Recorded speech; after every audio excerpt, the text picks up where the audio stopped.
So hi guys, Happy New Year. So today it's our exact 1 year here in Switzerland. So how does it feel being here?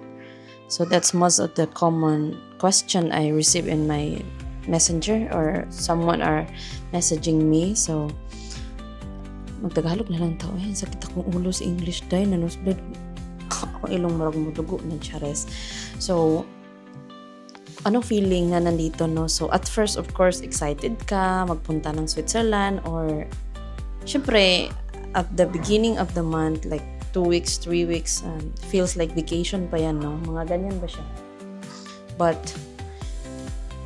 pag dumating ka na ng mga 6 months, kahit 2 months, 3 months nga, mag-kick in na nga yung homesick mo, mamimiss mo na yung country, unang-una yung food, especially yung food, yung init kasi dumating kami dito winter malamig talaga siya and then nag-snow pa that time, no? So syempre excited ako nung bata pa ako, gusto ko talaga yung snow, pero ito na 1 year nakasurvive kami kasi day by day na discover namin na may mga pagkain man pala dito, pero pricey lang siya, no? May mga pagkain kami nabibili dito sa mga Filipino store, like Asian store, mga ganun ba, kasi klase meron naman lahat kung tutuusin, pero syempre yung init mag-aantay ka lang hanggang summer, no? Pero ganun nga. So, anong feeling is, paano ba? Mixed emotion. Sometimes, malungkot ka, masaya, excited, and then parang ganun, ulit-ulit lang. Parang ganun yung sitwasyon mo. So, maganda. Lalo na pag may snow. Pero, syempre, hindi ka pwedeng tumagal kasi pag tatagal ka ng 30 minutes doon sa snow, masakit na siya sa balat.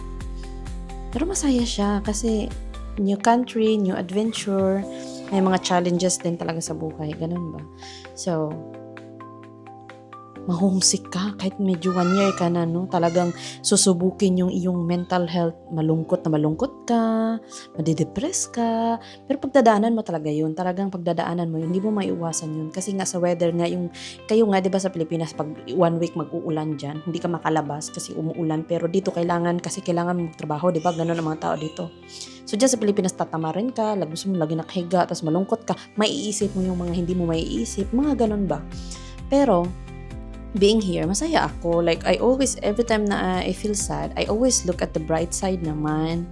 So, ganun yung feeling ko, ganun yung nararamdaman ko. Syempre, masaya ako kasi nung una yung mga bata, pagdating ng araw, matututo sila mag-German, hindi lang Tagalog, English ang matutunan nila, lalo si Lucas kasi English lang talaga yung salita ni Lucas. Nakakaintindi siya ng Tagalog pero hindi siya nakakapagsalita. Ayaw niya talaga ng Tagalog, So, ako din gusto ko matuto ng German.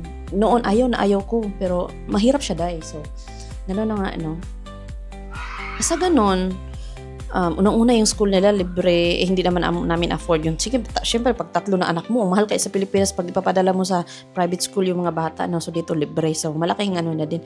Pero hindi madali dito. Grabe, sobrang hirap din, Like, mahal, lahat mahal. Parang dyan sa Pilipinas, mura din yung sahod. Dito, mahal ang bilihin, mahal din yung sahod. Parang ganun, pero balance lang talaga ba? Na-balance lang talaga nila ba? Pero so, ayun na nga. Ewan ko, narinig yung mga anak kong ingay nila. Tapos, ang mga tao dito, ang maganda dito, kinaganda dito, no? Lahat pantay. Walang mayaman, walang mahirap dito. Tama, walang pakialamanan ba? Namimiss ko ang chismis sa Pilipinas, mga kung totoo. So, ano yun na nga, Basta ganun, parang ano pa ba? Ganun yung feeling ko. Mga na-miss ko is yung pag summer dito, mainit talaga. Like, sobrang init. Dito sa amin banda. Pag malamig din,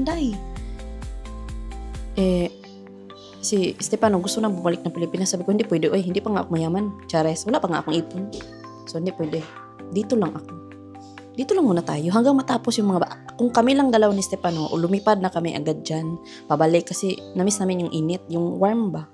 Tapos, komportable naman yung buhay namin dyan. Sakto lang, hindi sobra, hindi din kulang. Komportable na. Pero since ang mga bata kailangan na mag-aral, yun yung advantage dito. Nakakapag-aral sila ng libre, nasa harap lang namin yung school, hindi na kailangan na magbiyahe, o diba? Parang ganun siya. So, marami ko correct dere, yaw, kasi tama na ni,